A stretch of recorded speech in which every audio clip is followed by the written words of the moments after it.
చంద్రబాబు నాయుడు గారు తెలుగు భాషను ఎంత సన్మానిస్తారో అలాంటిది ఇప్పుడు మనకు తెలుగు భాష వద్దు, ఈయనకేదో 4 ముక్కల హిందీ వచ్చని హిందీ భాష కావాలట. నార్త్ ఇండియన్ మోదీ ఆయనట, వాళ్ళ ఎమ్మెల్యేతో చెప్పిస్తున్నాడు. ఈయన సౌత్ ఇండియన్ మోదీ అట. 6 తెలుగుదేశాన్ని ఈయనే గెలిపించాడట. అరే అరే అరే అరే బుద్ధున్నోడు ఎవడైనా అలాగంటాడా? ఎన్టీ రామారావు గారు స్థాపించిన తెలుగుదేశం పార్టీ 45% ఓట్లున్న తెలుగుదేశం పార్టీ, నేనే ఎప్పుడు తెలుగుదేశం పార్టీని గెలిపించలేదే. 2014లో 18 మీటింగులు పెట్టి 5%తో వాళ్ళు ఓడిపోతుంటే 5% ఓట్లు వేయించాను. చంద్రబాబు నాయుడు గారు వచ్చారు, 5% నేనే వేయించింది. 18 ఇంత పాపులారిటీ ఉన్న మనుషుడు ఈ తెలుగు రాష్ట్రాల్లో కానీ దేశంలో కానీ ప్రపంచంలో కానీ ఉన్నాడా? నేనే గెలిపించాను అనలేదా, 5% ఓట్లు వేయించానని వాళ్ళే అన్నారు.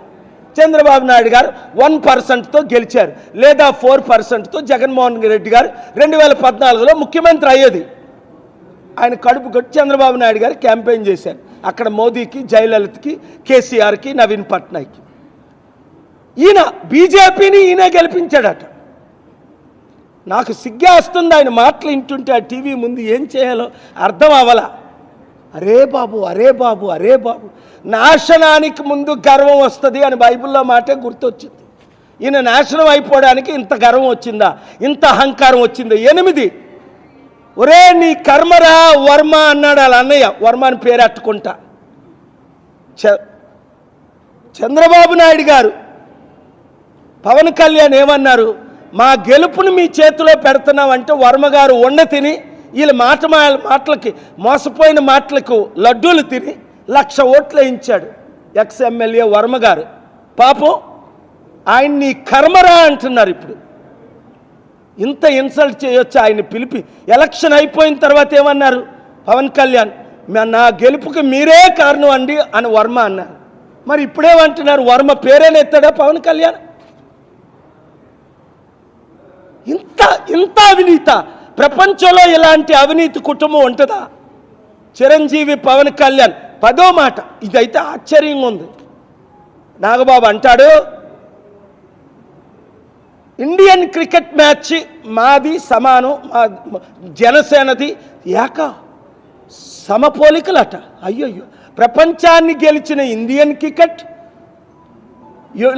ఇంగ్లాండ్ని, ఆస్ట్రేలియాని, న్యూజిలాండ్ని, జింబాబ్వేని, పాకిస్తాన్ని గెలిచిన Indian cricket number 1 in the world. వీళ్ళు నెంబర్ లాస్ట్ ఇన్ ద 3000 పార్టీల్లో ఇంత చిన్న పార్టీ ఉండదు, పుట్టబోదు.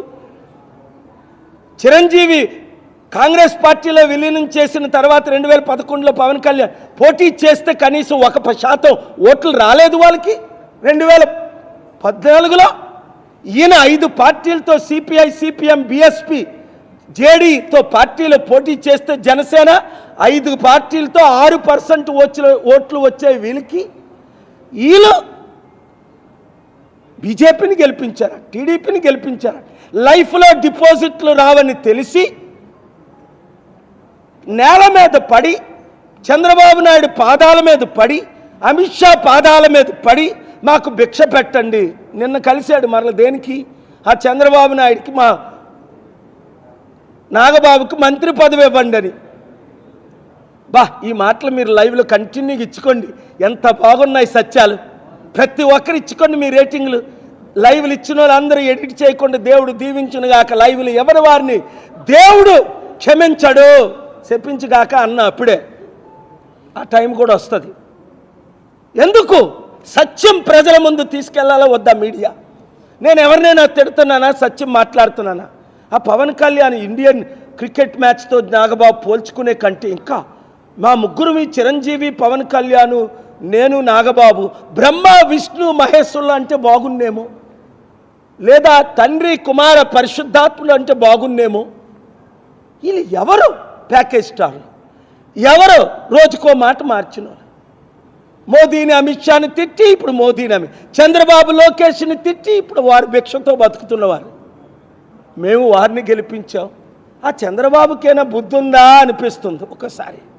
పావుని పెంచినట్టు దత్తపుత్రుడు అనుకోని పుత్రుని పెంచుతున్నావా నువ్వు? లేదా పామునే దత్తత చేసుకొని పెంచుతున్నావా? ఇప్పుడు నిన్ను మింగే స్థాయికి వెళ్ళిపోయాడా లేదా? చంద్రబాబు గారు ఒకసారి కలవండి నన్ను.